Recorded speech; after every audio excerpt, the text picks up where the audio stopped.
Glenda Shawley. Welcome to your My Marketing Plan 2013.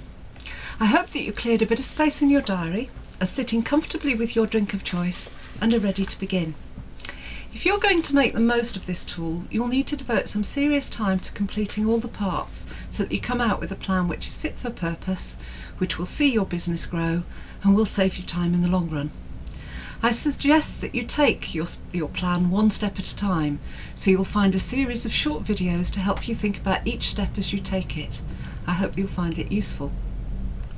We're going to start with a review of where you are now. This will enable you to think about what is working and what needs to be changed, and will give you a benchmark against which to review your progress as the year goes on. It may be that not all the headings in the book are relevant to your business, so you might want to skip those that are not important to you. So let's begin on page 2 of the book, which is where you are now. And we're starting with your list. Every business needs to have a list of customers and prospects. And if you haven't got one, that's obviously going to be a priority for building during the year. But how many people do you have on that list currently? Again, this is something we'll be working on building as the year goes on. Is your list segmented at all? Now, if you haven't come across that term, it's a marketing term which is really about how you group your customers so that you don't necessarily send a message to all of the people on your list, but you attribute one email or one message to a group that have similar interests. So when you're segmenting your list, you might group people by age, by gender, by how many children they have, by how long they've been in business, by what they've bought from you in the past, what they've shown interest in, maybe where they live. Doesn't really matter. It doesn't matter if you haven't segmented your list at this stage, but just review whether you have or not. How often do you contact your list, and when did you last contact them? And if you can track the average open rate for your emails, that's a really useful thing to have a look at. And have a look over the last year. Is your open rate increasing, or is it becoming more difficult to get people to open your emails? And I want you to be really honest and score your list in terms of how many sales it makes on a scale of 1 to 10, where 10 is it's really effective in making you sales, and 1 is you don't generate any sales from your list at all. So be honest with yourself about that one. Next step, social media. And if you're not on social media, I honestly believe you should be.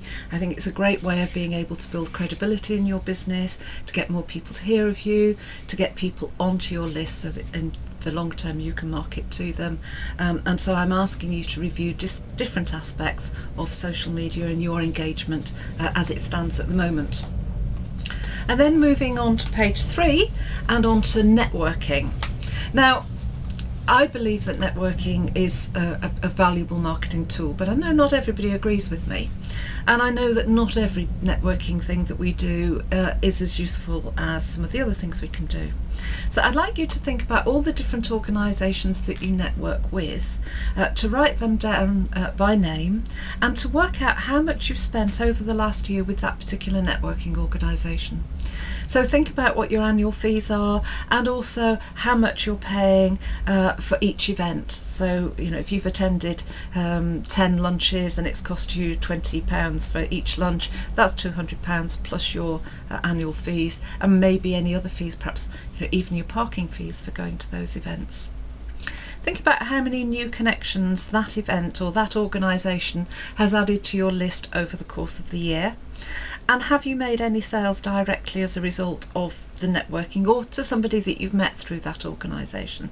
Try and put that value in of sales. You may not have made any directly, but if you have, it will help you to quantify the effectiveness of that organisation. But I don't believe that networking is only about making sales. I think we can win really good suppliers that way. We can learn a lot. It can help us focus our ideas on what our business is, and it can be a great research tool. So I'd like you to think about the value of that networking organisation, not just from the sales perspective, but from anything else that you find valuable. And again, score that on the rating scale of 1 to 10, where it's been very effective or not effective at all. Give it only 1.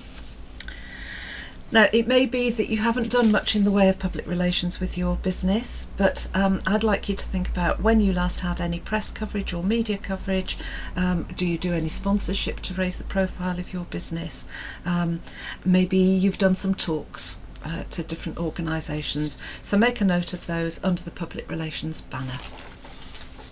It may also be that you don't do much advertising in your business, but even if you only advertise in the school FATE programme or in perhaps an NCT magazine or something like that, and you do it more as a social obligation than any real interest in building your business, I'd like you to make a note of what the media was, how often you advertise, what the cost is, any inquiries you've generated, and any sales you've made as a result. I think it's really important, if you're spending a lot of money on advertising, that you know what's working and what isn't. And I do find that many small business owners don't measure the effectiveness of their advertising anywhere nearly enough. And then finally in this section, I want you to think about your website. Now, it may well be that you track your Google Analytics to see how many visitors that you get each month. You can probably work out how many inquiries you get as a result of your website, and you might even be able to work out how much income has come directly from your website over the last year. But I also want you to put yourself in the place of a customer looking for you, or a prospect looking for you. If you went into Google or Bing or Yahoo and searched for your business, where would you come on page 1?